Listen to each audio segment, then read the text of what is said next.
Peggy 16.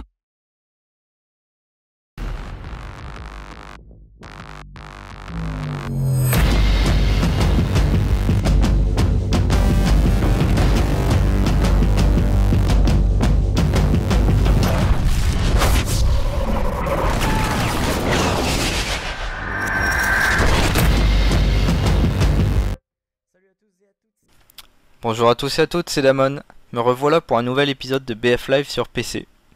Étant l'heureux possesseur d'un compte Premium BF3, je vais logiquement vous proposer un épisode sur la toute nouvelle extension Close Quarter, ou comme j'aime à l'appeler, la maison close. Car comme vous allez le voir plus tard, il arrive parfois que ce soit un joyeux bordel.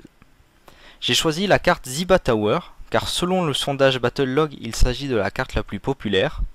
Le serveur est configuré pour accueillir 24 joueurs, et je vais jouer sans coéquipier en vocal, mais j'ai rejoint deux joueurs du clan SCB, Equa et Kamikaze, qui sont de vieilles connaissances de BF 1942. Le mode conquête-domination se présente comme le mode conquête classique, à la différence que les drapeaux se neutralisent et se capturent très rapidement. De plus, vous ne pouvez pas réapparaître dessus. Vous aurez le choix entre vos camarades d'escouade ou un point aléatoire. Ajoutez à ça une carte étriquée et ouverte, avec un environnement destructible. Au final, ça donne un jeu très dynamique avec des comportements très versatiles. Je vais jouer la classe Assaut, car c'est la classe que vous allez le plus croiser en Close Quarter. Et je vais être équipé d'une M16A3, qui est mon arme d'assaut préférée, avec un viseur point rouge, qui est le viseur que je préfère aussi, ainsi qu'un garde-main et un viseur laser, qui est la configuration la plus adaptée pour moi en combat rapproché, quand on fait du tir au jugé. La carte Ziba Tower se présente comme un énorme penthouse, un peu comme ceux qu'on voit dans les clips vidéo de rap ou les films hollywoodiens. Sauf qu'ici, DICE a remplacé les bimbos et les gigolos par des Américains et des Russes qui doivent se foutre sur la gueule pour la possession de 3 drapeaux. A mon avis, l'intérêt stratégique doit résider dans la possession du barbecue ou du bar à vodka. Bref, vous allez voir que les drapeaux se capturent extrêmement vite. Voilà, et que donc ça va vous forcer à sans arrêt être mobile pour contrer l'adversaire ou récupérer des drapeaux, car la chute des tickets est très rapide lorsque vous possédez la majorité. Ici vous allez voir que on va récupérer les 3 drapeaux, et que en plus des frags qui ont été faits, ça va nous permettre de creuser un écart d'environ 10 tickets, ce qui n'est pas négligeable. Autre particularité des cartes Close Quarter, la minimap ne s'affiche que pour l'étage où vous êtes. Et donc si vous aviez l'habitude de naviguer à la minimap, maintenant il faudra plutôt le faire à l'instinct en s'aidant des sons et de la carte 3D.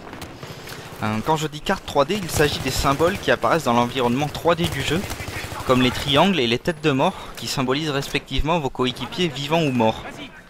Mais aussi les marqueurs de drapeaux qui maintenant clignotent lorsqu'ils sont attaqués.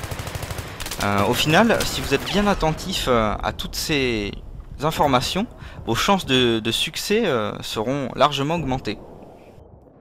Les réapparitions sont aussi très rapides. Vous venez de voir que je n'ai attendu que 3 secondes à l'écran de sélection avant de pouvoir le faire. Et vous pouvez aussi voir qu'en l'espace d'une minute, les drapeaux sont maintenant en possession de nos antagonistes. Le mode conquête-domination a été conçu de façon à être très dynamique, de manière à ce que votre contrôle territorial soit sans arrêt remis en question. Lorsque vous devez réapparaître, il ne faut pas forcément s'entêter à le faire sur un coéquipier. Il sera des fois préférable de le faire sur un point aléatoire de la carte pour profiter d'un nouveau départ et créer un nouveau front. Et ça permet d'éviter des situations où on se retrouve acculé dans une pièce ou un couloir et qui nous feront perdre la maîtrise du champ de bataille. Car le plus important dans tous les modes de conquête confondus, c'est d'avoir en sa possession la majorité des drapeaux de façon à déclencher la chute des tickets adverses. Ici l'avantage était nettement à mon adversaire, je préfère donc contourner pour avoir de meilleures chances de réussite. Et dans l'action qui va suivre, je vais entendre une voix russe dans la pièce en face de moi, et je vais donc épauler pour me tenir prêt.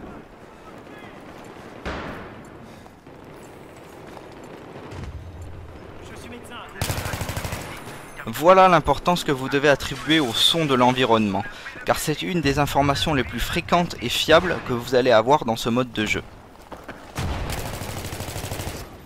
Si vous en avez la possibilité, essayez d'encercler les drapeaux de façon à sécuriser votre capture. Ici, je me sers des meurtrières, qui d'ailleurs portent bien leur nom, pour éliminer la menace. Ensuite, comme mon équipe est positionnée tout autour, je peux descendre pour procéder à la capture. Et nous n'avons pas le temps de nous congratuler, car le point C est en train de subir une attaque.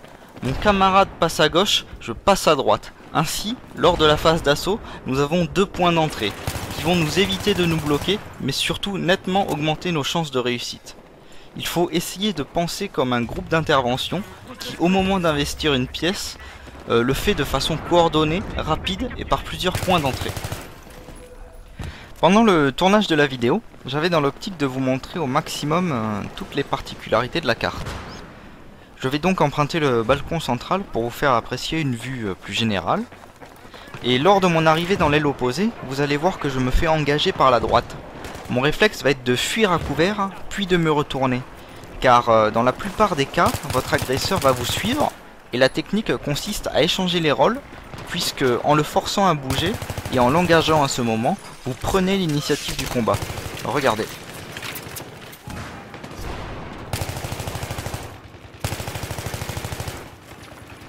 Cette technique s'apparente un peu à un coup de poker, mais c'était ma meilleure chance de survie, car tel un canard devant un bout de pain, il n'aurait pas abandonné sa proie. Hop, permettez que je tire la chasse après avoir déféqué. Dans un cas comme celui-là, où vous êtes au corps à corps, essayez de tourner autour de votre adversaire, ou de vous accroupir pour l'empêcher de vous aligner. Et n'oubliez pas qu'il n'est pas inutile de viser la tête. Je vais vous parler maintenant d'un de mes plus gros défauts dans ce mode de jeu. C'est lorsque vous partez à l'assaut d'un drapeau, il faut éviter d'être seul, car vous aurez souvent plusieurs cibles à engager, et surtout, chaque point possède plusieurs voies d'accès, ce qui ne permet pas à un seul joueur de tout contrôler. Le nombre aura le plus souvent l'ascendant sur le skill. Mais, parce qu'il y a souvent un mais, il ne faut pas non plus tous se coller, car les blocages entre partenaires sont très fréquents.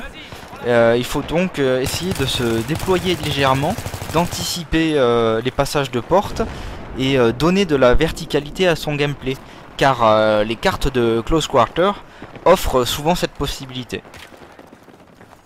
J'ai pas mal argumenté sur l'attaque de drapeau, mais si vous avez l'âme d'un défenseur, sachez qu'il est très dur de défendre un drapeau efficacement, car ce sont des vagues continues d'ennemis que vous allez devoir repousser, et à moins d'être très bien épaulé, il arrivera un moment où vous allez céder.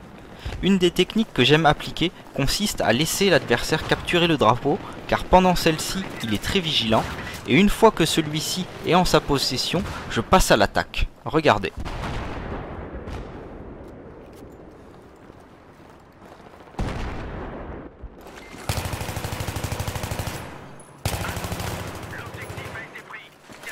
Voilà. Juste au moment où son attention diminue car il est satisfait d'avoir capturé et qu'il planifie son prochain objectif, j'engage.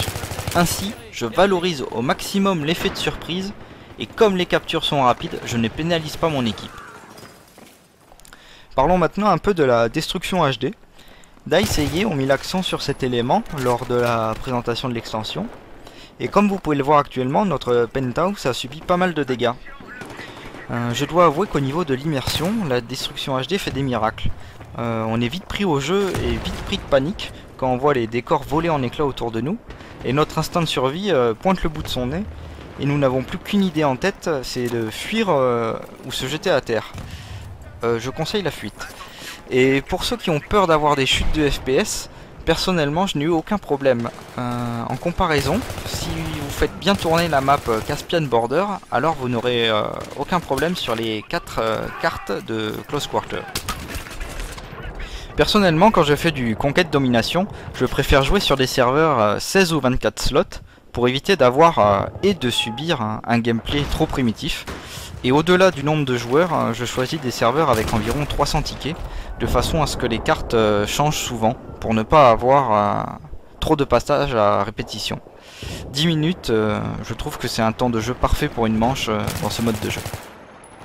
Hop, voilà un des petits passages secrets que j'emploie souvent sur cette carte, et qui vous prouve qu'il faut rester attentif car l'adversaire peut arriver de n'importe où.